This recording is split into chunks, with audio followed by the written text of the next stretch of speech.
Friday night, and they'd had a joke saying that he might be following Jack at some point. So Fabio Quartararo at his beloved Barcelona. Heavy skies here in Barcelona. Some information in front of his garage, and I mean, it was looking like sitting on it, like swing arm pivot height, completely different than the bike he's just left on. So morning, find the last ring arm pump surgery he had immediately after Le Mans. It didn't really trouble him too much had he done in Mugello. They couldn't do it with the same regularity here this weekend because of the risk of infection, but an arm had popped and there was actually fluid draining out of his arm. Sorry if you're still having your breakfast at home, folks. But good luck to Aleix Spargaro here today. Now, Joan Mir, there are so many riders, 7 or 8 riders. Carucci, of course, will be hoping that Mir can do that. He's riding solo this weekend for Suzuki, if you're tuning weekend. Mir definitely has the speed, but again, he's on the 4th row. Yeah, and not particularly a little bit frustrated with the performance of this year's GSX-RR. He alluded to it yesterday. My bike is practically the same as I was riding last season. He says this a moment ago. Yep, I want to say I was wrong. He did an outlap on and the swing arm pivot change, I must have missed it sometime yesterday. Info and update, Simon. Quarter of an hour then in this session to go. Miller fastest so far with a 41.3, but the only free practice 4, he had a run out on both and was equally as fast. I think most believed he might have that hard rear on, so clearly not made his mind up yet. Yeah, he was very torn, wasn't he, between the torn. He said the medium, or the hard rear tyre rather, doesn't give him entry grip like he did. He even said if it was going to be cooler like it is now on this heavy cloud cover, he's not completely ruled out. If I started from 9th, the back of the 3rd row, he's got to be aggressive and fast in those first 2 or 3 laps to try critical in the race a little bit later on this afternoon. It does look like most guys will either go for the medium or the hard, but these cooler conditions, medium, it's that fine balance, isn't it, here in Barcelona? Not a lot of grip around on this famous performance and endurance. I don't think any rider last night, Steve, on the entire grid had made the last few GPs. Was an error from Maverick Vinales we were on board with there. He's fastest in this morning warm-up. He's got excellent pace. He starts from 6th on the grid. Franco Morbidelli also here today. He's 5th on the grid. And some good news at last for Valentino Rossi fans as well. It doesn't look like he starts 11th later on. Now, Matt was just talking about the tyre dilemma for this weekend. It's Motorsport Boss. He's with Simon. He is, Piero. We've just been talking about tyres, how important thing. Yes, here it looks like the choice about race tire is more, they give you different feeling.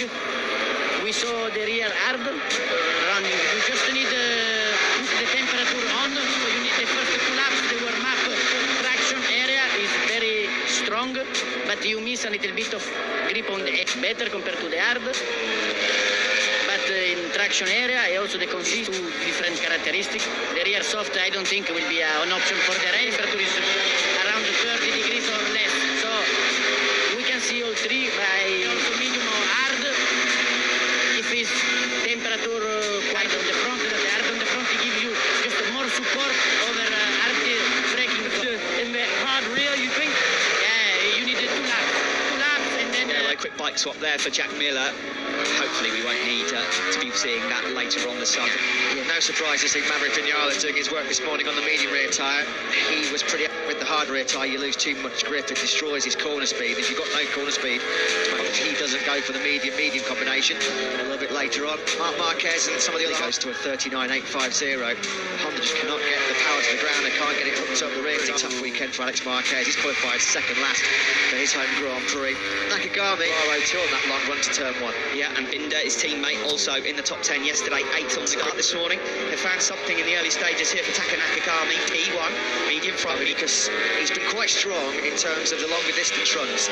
It's the initial grip where the Honda, although, like everybody's saying, Franco Morbidelli said, it doesn't matter what tyre you pick, there's going to be a massive drop-off over the weekend in terms of distance runs on those tyres, whichever one he picks, medium or hard. Here then next, 1 o'clock local time here in Barcelona for them, and Moto2 will be. Yara, of course, looking to bounce back from the disappointment of his own Grand Prix last week. He starts tonight. That makes it up with Simon. It was one of the most impressive I've seen for a while from him. Looking really strong in these 3. Although qualifying didn't go great, he sounds relatively confident. What do you think? Because the tire will have for sure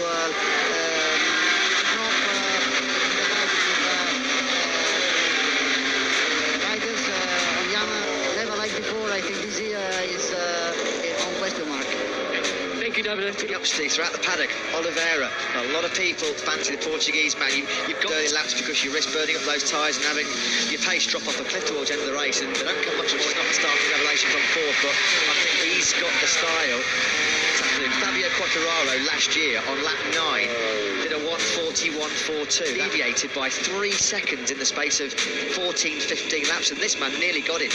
New bikes for the Grand Prix later on. I mean, just unnecessary. I mean, it was just backed out of it, dropping out of the tyre too much, and down he goes, Simon. I think he did right, all this temperature of the whole weekend, and he might have been able to get away with it before on the left side. That we have overhead, a big error then at the end of morning warm-up for Maverick Vinales. Valentino Rossi's just popped out on circuit with a brand new hard rear as well. Looks like he's not quite coming later on, perhaps his first top 10 coming of the season. Should be a solid top 10 opportunity for Valentino later on. Taka Nakagama is turning out to be the fastest in the warm-up here in Barcelona as well. Fantastic to see fans legendary Aston circuit for the Dutch DT in a couple of weeks' time. We're going to go back to the championship schedule. Checker flag is out there. Fabio Quartararo, he'll be happy with that, 5th place. There's tyre for Quartararo. Yeah, thanks for that, Simon. You can just see that's going to frustrate Maverick Vinales because it was a crash to free race boost for the Japanese man on the Idemitsu LCR Honda. He's had his problems this weekend with rear grip in particular, in a positive warm-up session. All the slightly cooler conditions of the stage.